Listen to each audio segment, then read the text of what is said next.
And we live in a world today where, I'm telling you, we do media, social media on our YouTube channels, and anytime we put in the word unseen or heavenly places or invisible, the word invisible in the subject title, it just goes through the roof. Because again, we live in a world where mass shootings at schools are like the norm. Which school did it happen at this month? And division is just rampant hatred. And even non-Christians are looking at it going, man, are we living in the end times? Well, I'll go ahead and let the cat out of the bag. While there are a lot of signs today that are in Matthew 24 and 1st and 2nd Thessalonians, and on I could go with a number of passages that talk about what will happen in the end times, I'm not going to give you a date. Because even in Acts 1:6, it said, this is Jesus talking, the times are not even known by my Father in heaven. Jesus didn't even know. How am I going to know? And in Matthew 24, he says it again. So if I would be a fool if I tried to give you a date, okay? And everybody wants the soap opera, and everybody wants a conspiracy, and everybody kind of wants me to give it. I'm not going to give a date, but I'll tell you what, it looks a lot like it. And if it's not, then it's a type, kind of like World War II was, right? Where we had a guy running around wanting to exterminate all of the Jews, right? This is a whole lot like it. And so you got the non-Christian world even interested in the unseen realm, because this is just weird. This is spooky. And then you add the disease that we had for 2 years, and now we're kind of separated from that. But things are definitely odd. I don't have to convince you, probably, even if you're a non-Christian, in the unseen. But what I want to clue you in on is the fact that there is an unseen realm that affects your seen realm, because we walk by faith, not by what? Sight. We walk by faith, not by what? Sight. What is sight? Sight is what you see. Now, you know this scientifically, okay? Let's take a look. Remember, you're in the first 15 minutes of a movie today. I'm just wanting to convince you that there is an unseen world. It is very real, and it affects the scene around you. Look at this invisible light. We all know this. You grew up, and maybe I grew up getting engineering classes, but I even took a physics class or a science class that kind of showed me this, 10th grade, 11th grade. The sight that's visible is that thin, take a look at the top on this slide, that very thin layer. Everything you see, I'm telling you, all that the light touches, right? These blue chairs, everything that you see is in that one little sliver, small band, and we've got these huge bands in the other direction that is light. And we now know that we can put information in them. This is how our Wi-Fi works, and through electromagnetism, we're able to, get information to one another. But there's so much in our world where we don't see visible things, and we see how it changes things. Only when we see something different do we finally believe in them. But you know this with all that we see. Let's take a look at hearing. Have you ever blown on a dog whistle? And not having a dog in the room, and you blow on it as hard as you can. It's like, this thing's broken. I bought something that's broken. They gave me a defective product. But then you have a dog in there, and you blow on it, and the dog's like, he's just flipping out all over the place. And you're like, okay, this thing's really emitting real sound. That there's sound waves that you and I can't hear. And we know about echolocation and dolphins and whales and the way that they communicate. There's so much of that's unseen in both the hearing and the visible that we okay, yeah, I can buy into that scientifically. But when we become Christians and we read the Bible and we see a God who's telling us there is so much around you that is affecting the seen realm, you dare not pray.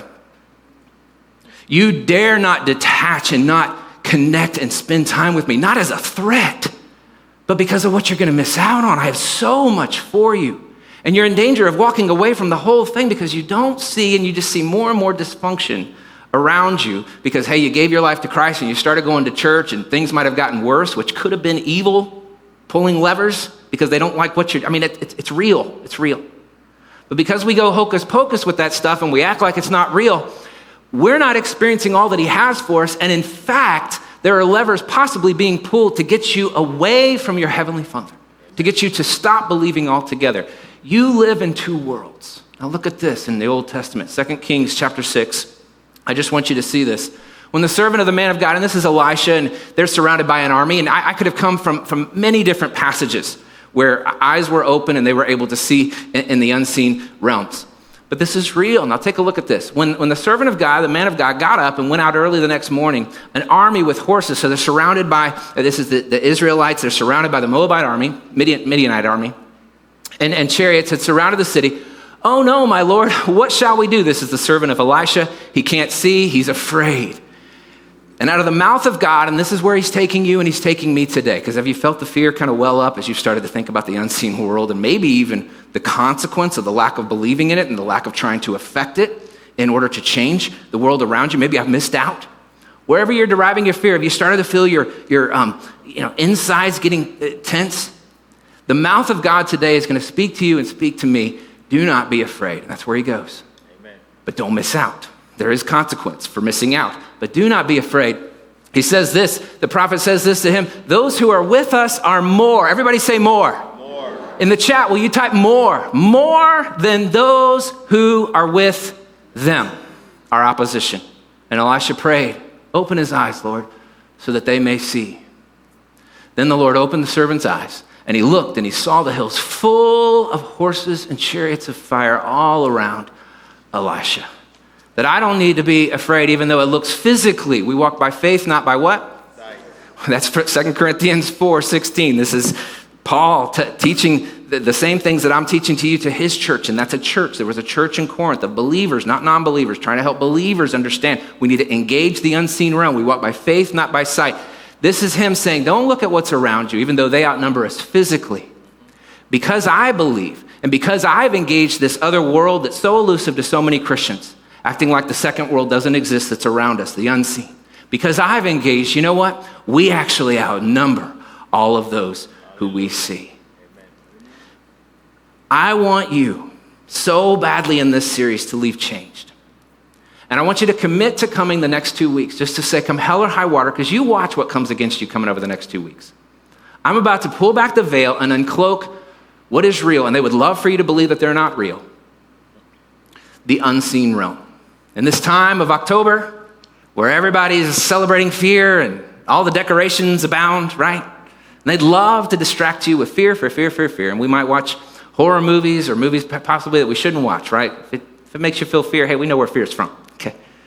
But his desire is that you not only engage and believe the fact that there is a world around you that you're not engaging with, but that you would believe that you can affect change, and you should affect change. And your lack of belief is affecting negative change in the seen realm if you'll begin to abide in him and do more. There's so much more that I want to show you over the course of these next 2 weeks. Don't miss them.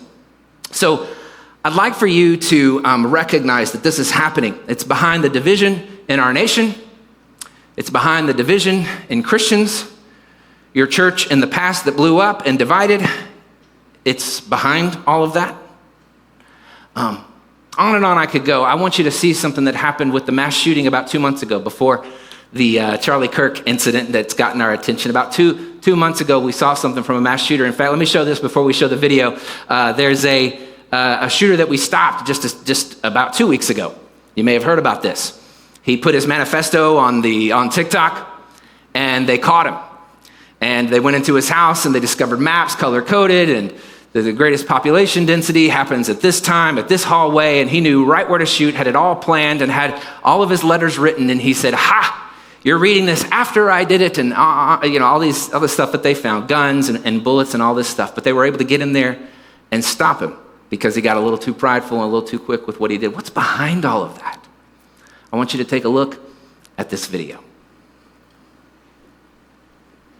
This is the most overt demonic activity I've ever seen chronicled in the national news. I've never seen anything like it. I'm going to show some disturbing images. This transgender dude, now remember, he's targeting Christian children. Look at the things that are written on the gun clips that he used to kill Christian children. So you got here, for the children. Go to the next one. He wrote on it, where is your God? Okay. Go to the next one. Israel must fall. So we're noticing a pattern here. Okay, this is a person who is feeling not gendered, non-binary, whatever you want to say. Interestingly, in the Bible, guess who is not gendered in the Bible? Angels and demons. They are non-binary.